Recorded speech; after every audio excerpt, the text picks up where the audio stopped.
tikrai geras poslinkis iš lygos pusės, iš federacijos pusės. Prie sezono turėjome tą diskusiją, norą įamžinti mūsų jaunosius talentus, kurie tikrai prisideda prie to, kad tiek jų asmeninė karjera klostytųsi geriau, tiek ir populiarinant pirmos lygos gretas.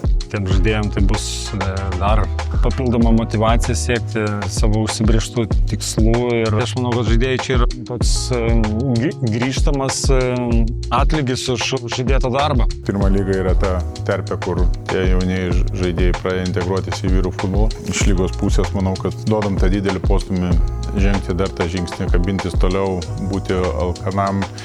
Ir iš kitos pusės kitiem žaidėjim irgi yra ta siekimybė į kažką lygiotis.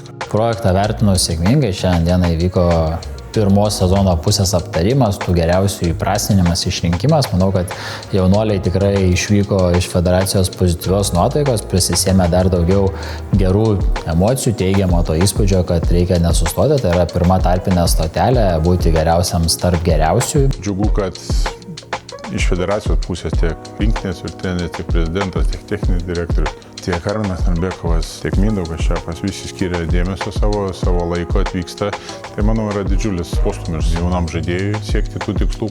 Man teko matyti ir taurės rungtynės, konkrečiai Minijos su Panevėžiu, kur Minija neatrodė jokių būdų, jokiuose komponentuose silpnesnė komanda ir galų gale netgi praėjo į sekantį etapą, tai to skirtumų kaip ir nebuvo. Labai geras pavyzdys, mes lošiam draugiškas rungtynės su Panevėžiu. Tai antroje pusėje žaidė 3-2-10, 1-2-9, 4-2-8 metų žaidėjai. Pasiklauskit Panevėžiu, bet manau, kad intensyvumą išlaikėme tokį, kokį jiem reikėjo pasiruošiant Europai. Tai yra gerai ir Lietuvos futbolui, ir tai pačiai top lygai. Pasistiprinimas turėtų pradžioj ateiti iš pirmos lygos, o nesižvalgyti ten kažkur tai į tolimą ar ten artimą užsienį. Mano filosofija visą laiką buvo žaisti su jaunais žaidėjais ir man džiugu, kad visi 3 žaidėjai buvo mano klubo auklėtiniai vienu ar kitu metu. Jauni žaidėjai tai nėra stabdžiai. Vertinant dabar savo klube, matome žaidimą, kurie sugeba žaisti, jauni žaidėjai nesugeba